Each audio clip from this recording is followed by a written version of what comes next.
네, 반갑습니다. 마르스 김동석의 리얼 주식입니다. 오늘 마르스 김동석의 리얼 주식은 2차 전지 20년 만에 찾아온 인생 역전 기회입니다. 이 주식 두 개는 꼭 투자하시길 바라겠습니다. 2차 전지 종목들 중에서 20년 만에 찾아온 여러분들의 인생을 역전시킬 수도 있는 종목들이기 때문에 오늘 꼭 알아서 투자하시길 바라겠습니다. 그 이전에 저희 마르스 김동석의 리얼 주식 유튜브가 여러분들의 사랑으로 빠른 성장 나오고 있습니다. 현재 구독자 58,500명이고요. 6만 명을 향해 달려가고 있습니다. 여러분들에게 너무 감사한 마음에 최근에 이슈가 되고 있는 2차 전지 시장 전망과 관련주까지 총 정리를 한 자료집을 무료로 나눠드리고 있습니다. 그래서 난 그 자료집을 받고 싶다 하시는 분들은 어디서 받을 수 있냐라고 한다면 영상 끝까지 꼭 시청하셔라 말씀을 드리고, 이 자료집은 제가 직접 만든 자료집입니다. 그렇기 때문에 시장 전망부터 2차 전지 관련주까지 직접 총 정리를 해놓은 자료집이기 때문에 모두 무료로 한 분도 빠짐없이 받아가시길 바라겠습니다. 그래서 이 자료집뿐만이 아니라 여러분들에게 도움이 될 수 있는 영상들 매일매일 찍어드리고 있으니까 이 영상 시청하시고 우리 유튜브 구독, 영상 좋아요, 그 다음에 댓글까지 남겨주시면 너무나도 감사하겠다 말씀을 드리고, 나는 기법 강의에도 관심 많아요 하시면 맨 아래에 저희 상한가 차트 연구소 유튜브 구독과 영상 시청까지 부탁을 드리겠습니다. 그래서 오늘의 주제는 바로 2차 전지 20년 만에 찾아온 인생 역전 기회입니다. 주식 두 개는 꼭 투자하시길 바라겠습니다. 그래서 오늘 어떤 종목인지 하나하나 배워가시면 좋겠다 말씀드리고, 그리고 대한민국의 이 추석이 진행되는 동안에 사실상 해외 증시는 상당히 긍정적이었습니다. 그 이유로 보자고 한다면은 당연히 이번 금리 인상이 거의 확정이 되면서 개인적으로는 이 불확실성이 해소가 됐다라고 볼 수 있을 것 같습니다.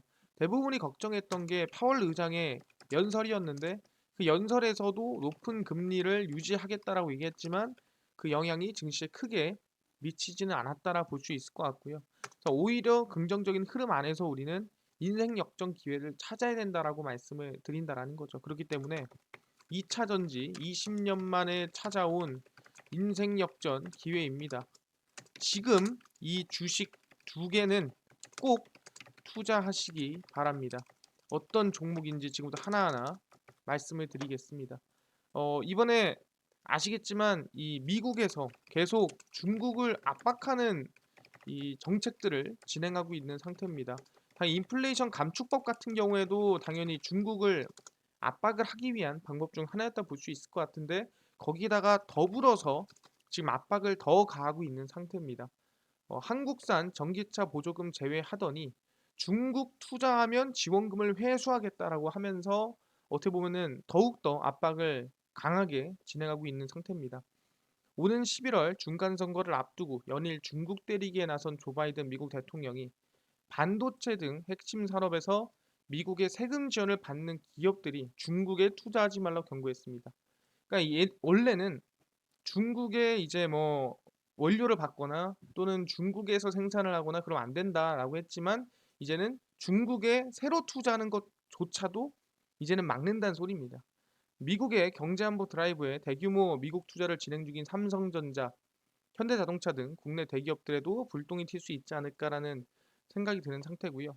이번 오하이오주 인텔 신규 반도체 공장 기공식에 참석을 해서 행정부의 세금을 보호하기 위한 안전장치 마련에 집중할 것을 신신당부했다. 우리는 세금을 지원받는 기업들이 공급망을 훼손하는 중국에 투자하지 않도록 분명히 할 것이다. 그러니까 중국에도 투자하지 말란 소리죠. 그러니까 중국에 투자한 거는 우리가 세금 지원 안 할게, 근데 마음대로 해, 투자하든가 말든가 그랬는데, 이제는 지원받고 있는 사람이라면은 너네 중국에 아예 투자를 하지 마라고 얘기를 하는 거죠. 이것은 안보의 문제라며 우리는 힘을 가졌고 기업들이 이 같은 조건을 충족하지 못한다면 연방 자금을 회수할 것이라고 어떻게 보면 강한 압박을 시사를 했습니다. 그래서 지난 9일 바이든 대통령이 서명해 공포한 반도체 산업 육성법에는 미국의 보조금과 지원금을 받은 기업이 중국의 첨단 반도체 공장을 건설하지 못하게 하는 안전장치 조항이 포함돼 있어 논란의 대상이 돼 왔는데 이거를 직접 언급하면서 강조를 했다라는 거죠. 취임 이후 전방위 중국 견제를 외교 안보 정책의 최우선 순위로 추진하고 있는 가운데 지원금 회수라든가 구체적 조치까지 언급을 하면서 압박 수위를 높이고 있다라는 거죠. 그래서 중국에 공장 지으면 너네 진짜 세금 우리가 빼준 거 다시 다 걷는다라고 얘기를 하는 겁니다. 그래서 삼성전자라든가 이미 미국에 대규모 투자를 진행 중이고 반도체 산업 자체의 전후방 효과가 강범위한 만큼이나 이 정책 방향에 따라 국내 산업을 비롯해서 좀 전체적으로 영향이 가지 않을까라고 생각을 하고 있습니다. 최근에 인플레이션 감축법에 좀 추가적으로 더 압박을 하는 모습이 있다라는 거죠. 그래서 우리는 반도체를 바로 이곳 미국에서 생산해 원가를 낮추고 양질의 일자리를 창출해야 된다. 한국을 비롯해 중국, 일본, 유럽연합 등 전 세계 반도체 설비를 자국으로 유치하기 위해 수백억 달러 쏟아붓고 있다. 라고 얘기를 하고 있는 상태입니다. 그래서 이번에 바이든 대통령이 중국을 압박하는 전기차 포함 반도체까지도 중국을 제외하고 왕따시키는 일들을 지금 계속 가속화하고 있는 상태라는 거죠. 아, 그렇구나. 11월 중간 선거를 앞두고 중국을 더욱 압박을 하면서 어떻게 보면 지지율을 챙기는 모습이라 볼 수 있을 것 같고요. 그러다 보니까 이번에 뭐 IPEF 같은 경우에 뭐예요? 예, 중국을 왕따시키는 모임이라고 생각하시면 될 것 같아요. 무역 청정에너지 협력을 강화하고 공급망 대응 메커니즘을 마련을 했습니다. 이번에 바이든이 저런 이 발언을 발표한 이후에 이번 이 미국 주도의 새 경제 통상 플랫폼인 인도 태평양 경제 프레임워크 바로 IPEF에 참가하는 14개국이 8일에서 9일 미국 로스앤젤레스에서 열린 IPEF 장관 회의에서 강요 선언문 채택에 합의를 했습니다. 그래서 무역, 공급망, 청정경제, 공정경제 등 이 4개 의제에 대한 밑그림이 제시가 됐고요. 무역은 기존 FTA와 달리 관세 인하를 통한 시장 개방 대진, 역내 디지털 교역을 활성화해서 농업 식량 안보를 강화하자. 최근에 러시아 관련해 가지고 얘기들이 많지 않았습니까? 그것 때문에 이제 기존에 걱정하지 않는 것들도 이제는 이제 걱정을 하고 서로 간에 챙기는 모습을 확인할 수 있을 것 같고요. 글로벌 공급망의 경우 핵심 분야 품목 중심으로 위기 대응 메커니즘을 마련하고 투자를 통해 공급망 복원력을 강화하자라고 얘기를 했습니다. 네, 사실상 여기서 나오는 말은 뭐냐면은 우리들끼리 잘 먹고 잘 살자 뭐 이런 내용이라고 간단하게 생각하시면 될 것 같습니다. 그래서 IPEF 4개국은 무역 의제의 경우 디지털 교역 활성화 그리고 당연히 빠질 수 없는 게 뭐겠습니까? 친환경 저탄소 교역 및 투자 촉진, 농업 기술 혁신 및 식량 안보, 통관 절차 디지털화 등 세 분야 규범 정립과 협력 의제를 논의해 나가기로 얘기를 했습니다. 뭐 디지털 경제는 계속 하던 얘기라고 우리가 볼 수 있는 상태라 볼 수 있을 것 같고요.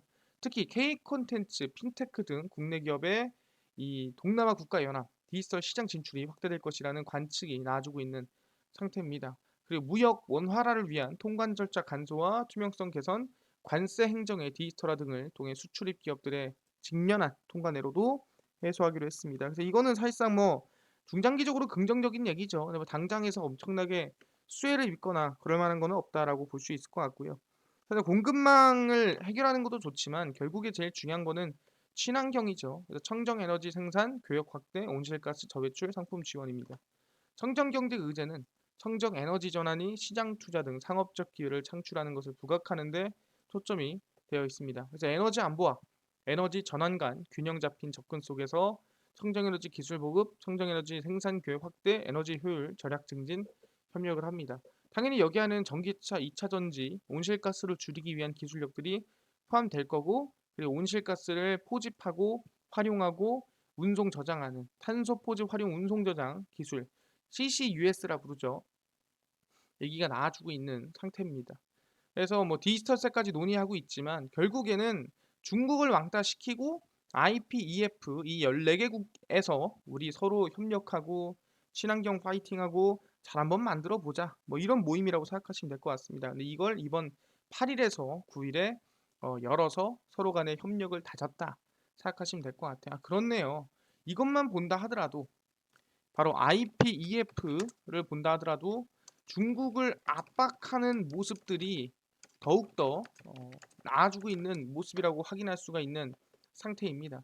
근데 여기서 중요한 게 뭐냐 한다면 알겠습니다. 지금 계속 이제 인플레이션 감축법 통해서 전기차라든가 지금 2차 전지 쪽으로 압박을 가하고 있는 상태고 더 나아가긴 하겠지만 미국에만 투자하세요라고 얘기를 하는 상태입니다.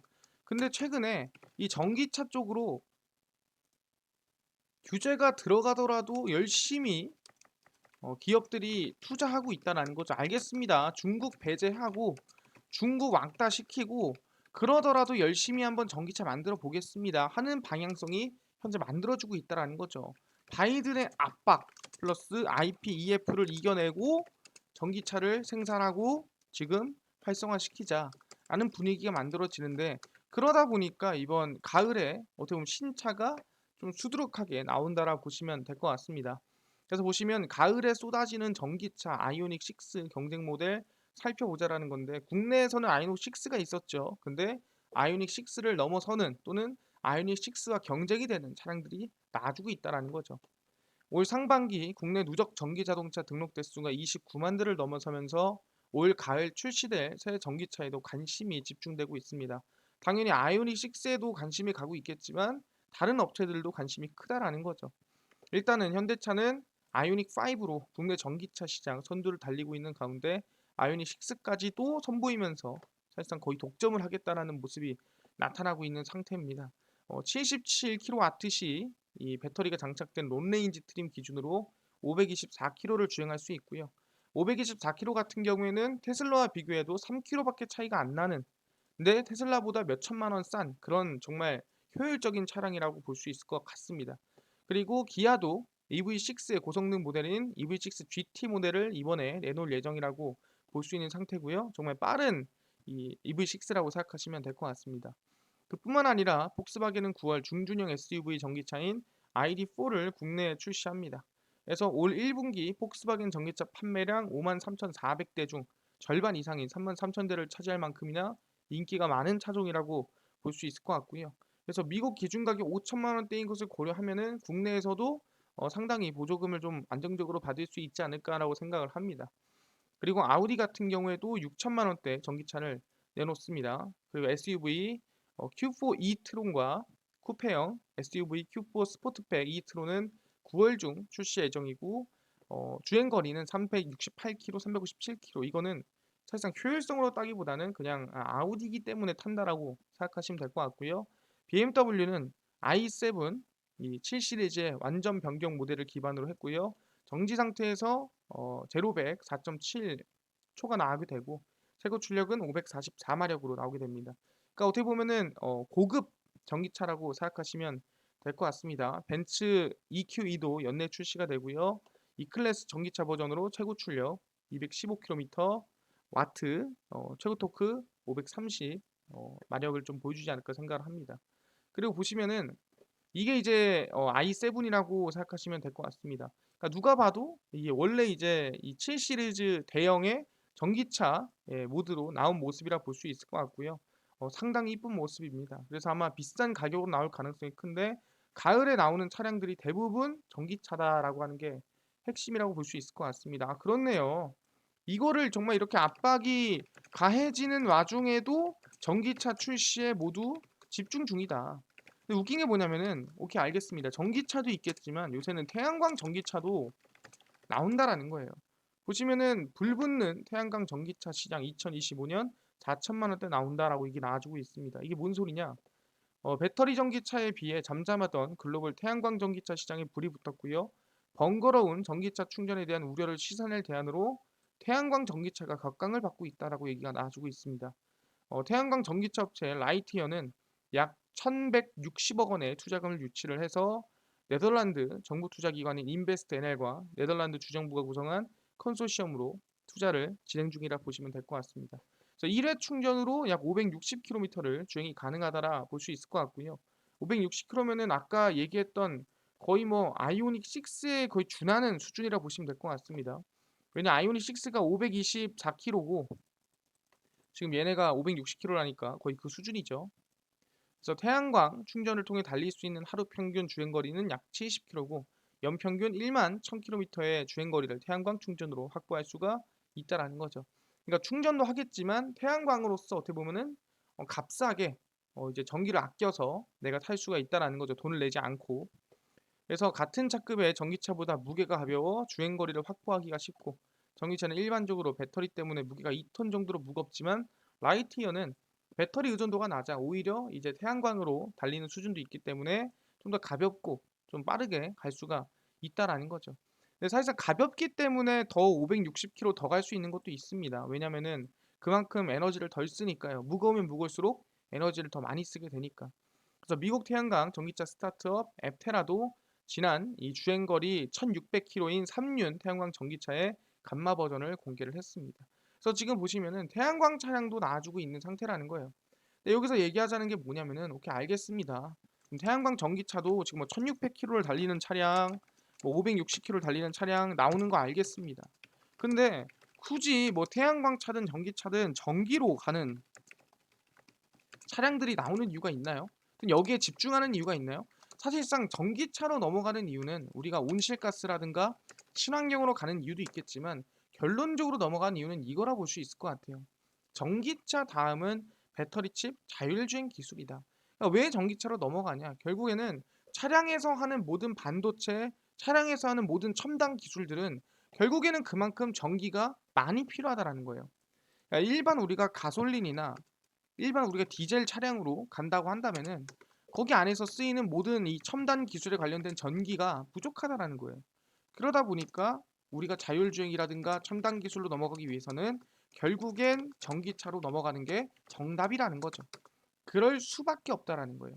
그래서 전기차 다음은 뭐다 배터리칩 자율주행 기술이다라고 하면서 모건 스탠리가 꼽았습니다.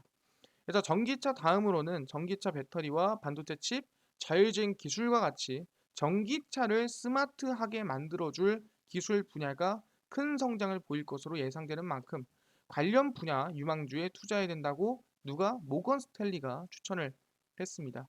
기후변화에 대한 관심이 높아지면서 전기차는 더 대중화되고 있는 상태고, 2025년이면 전기차 시장은 2,870억 달러 규모로 커질 것으로 예상이 됩니다. 대략 뭐 규모로 따지자면은 한 350조에서 400조 사이라고 생각하시면 될 것 같고요. 개인용 컴퓨터 시장을 넘어서고 전체 스마트폰 매출의 60%에 육박하는 수준이라는 거죠. 그래서 전동화 기능부터 자율주행 기능까지 자동차 한 대당 들어가는 전자장치의 콘텐츠 가치가 늘어나면서 스마트 EV 산업이 앞으로 테크 산업 공급망을 위한 새로운 텃밭이 될 것이다라고 얘기를 하고 있는 겁니다. 그래서 모든 기술 공급 업체들이 이 같은 전동화 관련 기술을 개발하고 있는 건 아니지만 각 분야를 잘 준비해야 된다라고 얘기를 하고 있는 상태입니다. 그래서 뭐다? 모건 스탠리가 보기에는 결국에는 뭐다? 당장은 우리가 친환경으로 가자고 전기차 타자 하지만 그 전기차가 앞으로는 안에 들어가는 모든 첨단 기술 플러스 자율주행을 위해서 나아갈 가능성이 높다라는 거예요. 그래서 전기차가 하나의 최근에 뭐라고 합니까? 스마트 기술로서 넘어가는 스마트카가 된다라고 볼 수가 있다라는 거예요. 아 그렇구나. 전기차 2차 전지가 뜨는 이유는 결국엔 그 안에서 쓰는 첨단 기술이나 자율주행이라든가 그 기술들을 쓰기 위해서 나아가야 되는 방향이구나 판단할 수가 있다라는 거예요. 그렇네요. 이거를 모건 스탠리까지도 이미 언급을 했다라는 거죠. 그래서 최근에 누가 대기업들이 자율주행 시대의 주도권 카메라 라이다 기술 경쟁이 상당히 치열하다는 거죠. 유럽연합이 승객과 보행자 안전을 위해 2024년 7월부터 신차의 첨단 운전자 지원 시스템 ADAS 장착을 의무화하는 자동차 일반 안전 규정을 시행을 합니다. 사실상 2035년부터는 무조건 전기차를 타야 되는데 이 자율주행 기술을 넣는 걸 2024년부터 무조건 의무화를 한다. 아시겠지만 같이 가는 거예요. 자율주행과 전기차는. 그래서 ADAS 기능 구현의 필수인 카메라 라이다 등 물체 인식 관련 기술 경쟁이 본격화되고 있는 상태입니다. 한미일, 중, EU 등 세계 특허 분야 5대 주요국의 자율주행 차량용 카메라 라이다에 대한 10년 특허 출원을 분석한 결과 연평균 37%로 증가가 있다라는 거죠. 2021년 143건이던 출원이 약 17배 정도 늘었다라고 볼 수 있을 것 같고요. 물체 인식 카메라가 7,660건, 레이저 신호를 분석해 물체 및 이동 거리를 확인할 수 있는 게 4,782건이 출원이 됐습니다. 그래서 라이다 출원이 카메라보다 많았지만 물체 식별을 위해 카메라 기술에 인공지능이 결합되고 카메라를 통한 3차 인식 기술이 등장하면서 카메라 기술 개발이 활발하게 이루어지고 있는데 이게 뭔 소린지 모르겠다 하시는 분들이 있을 거예요. 간단하게 설명드리겠습니다. 카메라는 뭐냐면은 말 그대로 눈으로 보듯이 앞에 뭐가 있는지 거리를 확인하고 앞에 뭐가 있는지 사람을 인식하고 하는 게 카메라입니다. 근데 라이다는 뭐냐 한다면 레이저를 씁니다. 라이다 센서가 있으면 이 레이저 팍 쏴가지고 여기 앞에 뭐 건물이 있고 사람이 있고 옆에 뭐 신호등이 있고 앞에 뭐가 있어. 그러면은 레이저가 얘가 이제 받고 다가오는 걸 통해서 아 얘가 어디쯤에 어느 크기에 있구나를 확인하는 거죠. 근데 이게 200m냐, 300m냐, 500m냐, 1km냐, 10km냐, 20km냐에 따라서 라이다 기술이 더 늘어난다라는 거예요. 그러니까 라이다 기술이 좋으면 좋을수록 더 먼 곳에 있는 물체를 더 확실하고 자세하게 인식할 수가 있다라는 거죠. 그래서 원래 자율주행의 시작은 원래 라이다입니다. 근데 이제 테슬라가 카메라 자율주행을 시작을 하고 이제 라이다를 좀 준비하고 있는 상태거든요. 그래서 이제는 카메라 자율주행과 라이다 두 개 다 쓰는 게 추세다라고 생각하시면 될 것 같습니다. 그래서 삼성전자도 이번에 이 카메라 특허를 출원하고 있고요. LG전자도 마찬가지입니다. 라이다 분야는 현대자동차가 차지하면서 계속 출원을 하고 있는 상태고 자율주행에 필요한 카메라와 라이다가 결합돼 융합 센서 기술로 발전하고 있다 얘기했죠. 이제는 라이다만 쓰지도 않고 카메라만 쓰지 않습니다. 둘 다 쓰는 게 추세다라고 보시면 될 것 같습니다. 그러다 보니까 방금 뭐라 그랬어요? 결국엔 전기차를 만드는 회사가 결국엔 자율주행을 도입한다라는 거예요. 전기차를 안 만들면 자율주행 도입할 수가 없다라는 거예요. 왜? 그만큼 전기를 많이 먹기 때문에 불가능하다. 그래서 누가 전체적으로 봤을 때 테슬라와 현대차가 전면전을 한다라는 거죠. 전기차에 이어 자율주행도 적극적인 투자. 왜? 이어갈 수밖에 없다라는 겁니다. 보시면은 현대자동차가 전기차 이 개발에 이어 자율주행 기술에도 적극 투자하며 미래 모빌리티 시장에서 우위를 점하려고 하고 있는 상태입니다. 테슬라가 전기차 및 자율주행 부문에서 선두적인 위치를 차지하고 있는 만큼 모빌리티 시장에서 경쟁이 예상이 됩니다.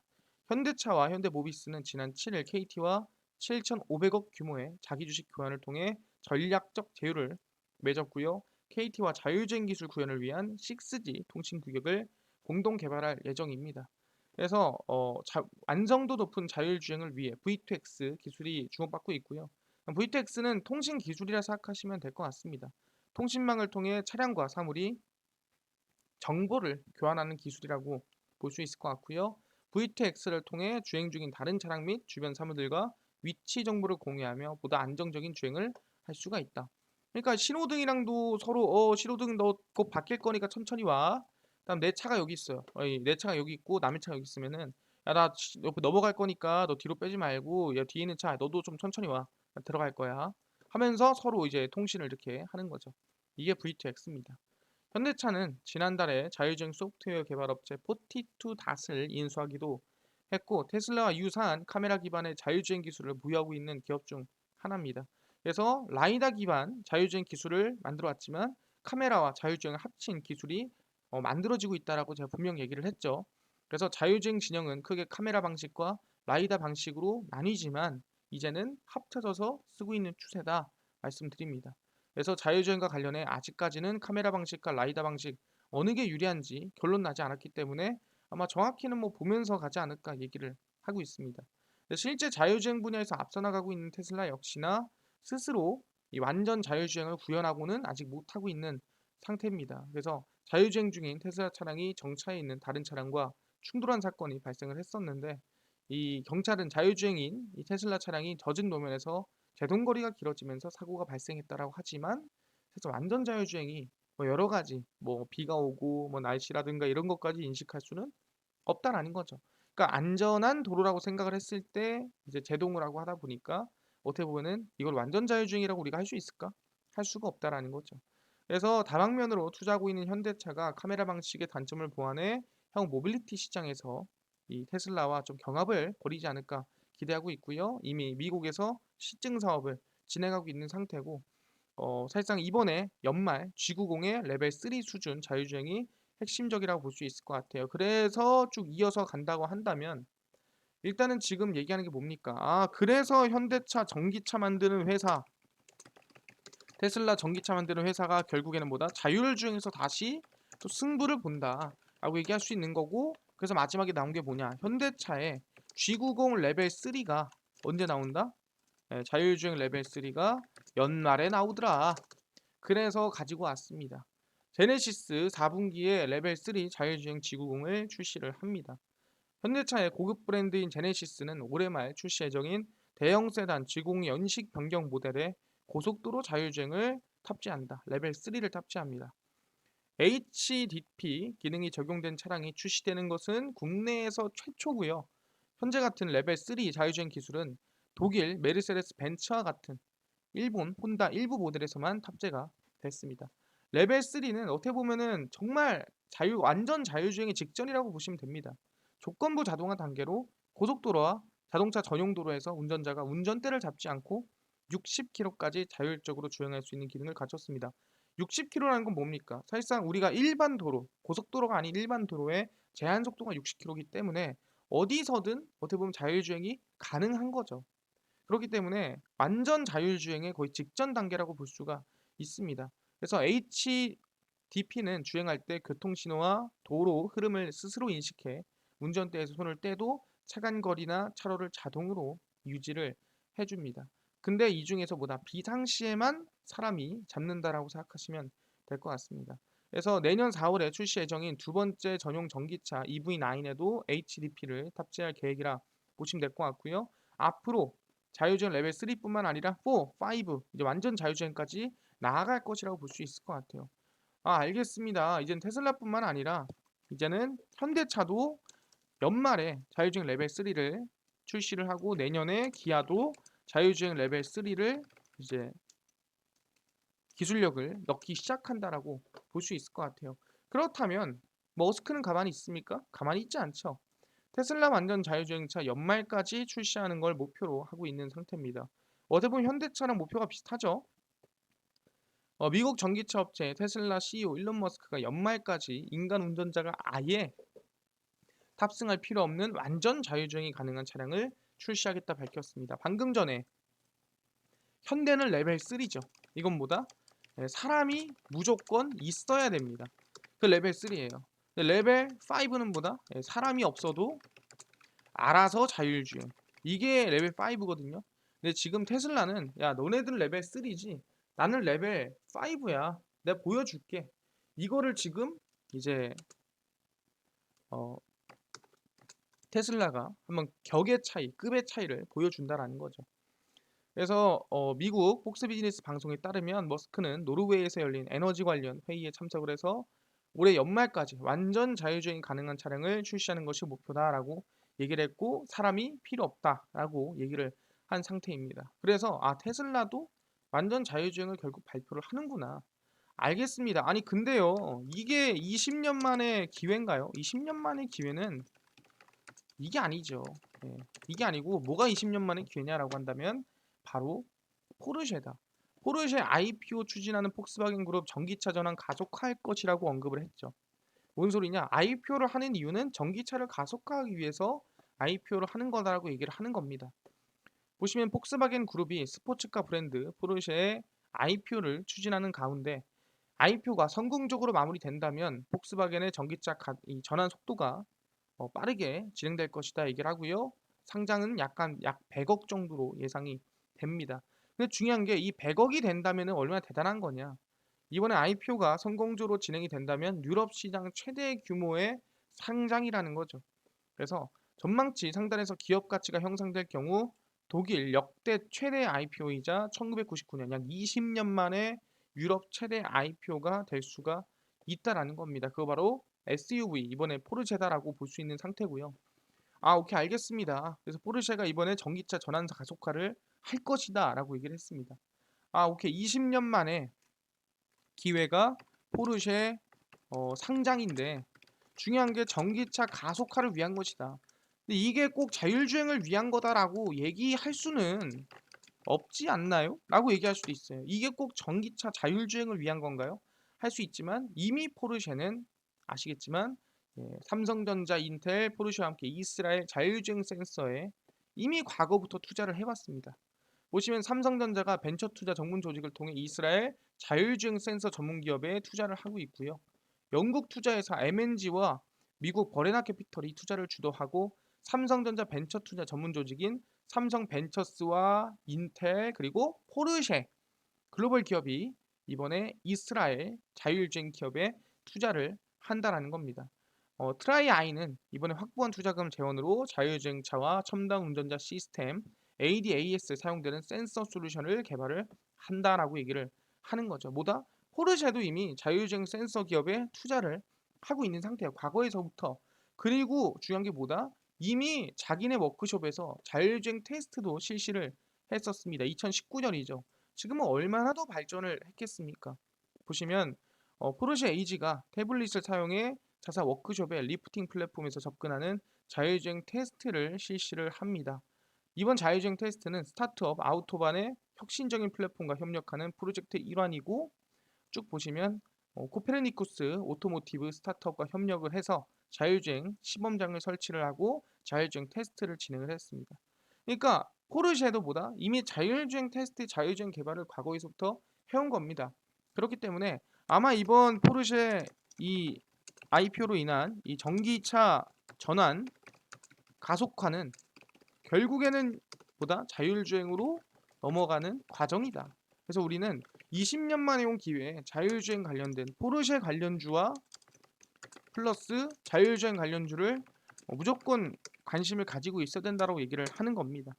그래서 첫 번째가 당연히 코리아 FT겠죠. 이거는 포르쉐 관련주고요. 그리고 3일 포르쉐 관련주입니다. 그 다음에 자율주행입니다. 모바일 어플라이언스, 모트렉스, 라닉스, 퓨런티어입니다. 이렇게 우리가 관심을 가지는 걸로 하고요. 그래서 차트를 조금 보시면 코리아 FT는 최근에 잠깐 상한가를 나왔다가 계속 지금 사실상 지금 지지부진한 모습을 보이고 있기 때문에 좀 눌림목이 나왔을 때 관심을 가지면 좋겠다 말씀을 드리고 있고요. 3일도 마찬가지입니다. 우리가 흔히 이제 최근에 3일이 아니죠. 예, 3일이 3기입니다. 예, 3기고요. 예, 헷갈릴 때가 있어요. 3기고요. 3기를 보시면은 최근에 급등이 나왔다가 지금 음봉이 나온 상태지만 좀 눌림목에 관심을 가지면 역시나 좋겠다 말씀을 드리고요. 자율주행 기업입니다. 모바일 어플라이언스고요. 바닥에서 좀 추세 전환을 만들어 주려고 노력하고 있는 상태이기 때문에 관심을 충분히 가질만 하다라고 생각을 하고 모트렉스도 이미 뭐 무증이라든가 끝이 났기 때문에 바닥권에서 관심을 가질 만한 구간이라고 말씀을 드립니다. 라닉스는 항상 바닥에 있죠. 그래서 바닥에서 추세 전환을 좀 기대해 볼 수 있는 상태고요. 퓨런티어도 마찬가지로 추세 우하향이 이어지고 있는 상태입니다. 이 상황에서 자율주행 이슈가 나온다고 한다면 충분히 관심을 가질 수 있는 구간이라고 말씀을 드리겠습니다. 그래서 포르쉐 관련주와 플러스 자율주행 관련주를 함께 관심을 가지고 있어야 된다는 거 말씀을 드리고요. 이뿐만 아니라 아까 전에 2차 전지 시장 전망과 관련주까지 총정리한 자료집을 100% 무료로 나눠주신다고 하셨는데 이거 어디서 받을 수 있나요? 물어보신 분들이 있고요. 나는 당일 급등이 예상되는 단타 종목을 매일 무료로 좀 나눠주세요. 장 시작 전에 급등이 예상되는 뉴스라든가 시황을 좀 무료로 좀 정리해주세요. 테마주라든가 매매법이라든가 강의를 좀 무료로 좀 정리해주세요 하시는 분들이 있어서 김동석 대표가 100% 무료로 나눠드리고 있습니다. 바로 김동석의 리얼 주식 연구소라는 100% 무료 어플이고요. 이 어플은 각 스마트폰 안에 내가 아이폰을 씁니다. 그러면 앱스토어에서 무료로 설치 가능하고요. 갤럭시를 씁니다 하시면 구글 플레이나 플레이 스토어에서 무료로 설치가 가능합니다.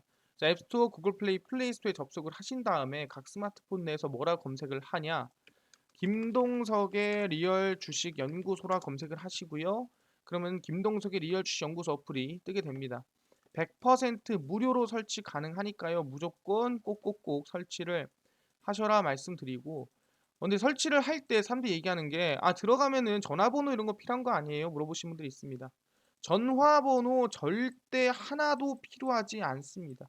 전화번호 아예 필요 없고요. 이메일만 있으면 되니까 그냥 들어와서 편하게 보시면 된다 말씀드립니다. 전화번호 쓸 일 전혀 없어요. 개인정보 쓸 일이. 그래서 어플 무료로 들어오시고요. 네, 들어오시면 이렇게 김동석의 리얼 주식 연구소라고 어플에 뜨게 됩니다. 당일 리얼 추천주가 당일 급등이 예상되는 종목을 무료로 알려드리고요. 급비 분석이 장 시작 전 시황을 무료로 정리를 해드리고 급비 자료가 테마주라든가 매매법을 무료로 나눠드립니다. 그래서 아까 2차 전지 자료집은 어디서 받을 수 있나요? 이 당일 리얼 추천주 누르고 들어가시면 저희가 5만 명 자료 감사합니다 해가지고 5만 명 자료 공개 올려놨습니다. 이거 누르고 들어가시면 100% 무료입니다. 100% 무료로 어플 서치 이 자료집 다운로드 가능하니까요. 꼭꼭꼭 이 자료집 무료로 모두 받아갔으면 좋겠다 말씀드리고 9월 13일, 9월 18일, 7일, 6일, 5일 추천주 매일매일 올려드리고 있죠. 무료로 확인하실 수 있으니까 꼭 종목도 보시면 좋을 것 같고요. 급비 분석은 장 시작 전 시황입니다. 무료로 장전에 시황을 매일매일 무료로 올려드리고 있으니까 이것만 봐도 다른 이슈 볼 필요가 없다 말씀을 드리고요. 급비 분석은 이 급비 자료는 테마주라든가 매매법을 무료로 정리해드립니다. 최근에 로봇 ETF 이슈가 있었다면은 무슨 이슈였고 무슨 관련주가 있는지 정리 다 해드리죠. 그래서 이것만 봐도 최근에 이런 이슈가 있었고 이런 관련주가 있었구나 다 알아볼 수가 있습니다. 다 무료니까요. 김동석의 리얼 주식 연구소입니다. 100% 무료 어플이니까 종목 시황 테마주 강의 무료로 모두 알아가시면 좋겠다 말씀을 드리고 이뿐만 아니라 저희 마르스 김동석의 리얼 주식 유튜브 여러분들의 사랑으로 커가고 있습니다. 우리 구독자 6만 명 향해 달려가고 있으니까요. 유튜브 구독, 영상 좋아요, 그 다음에 저희 댓글까지 남겨주시면 너무나도 감사하겠다 말씀드리면서 다음번에 더 좋은 영상으로 찾아뵙도록 하겠습니다. 감사합니다.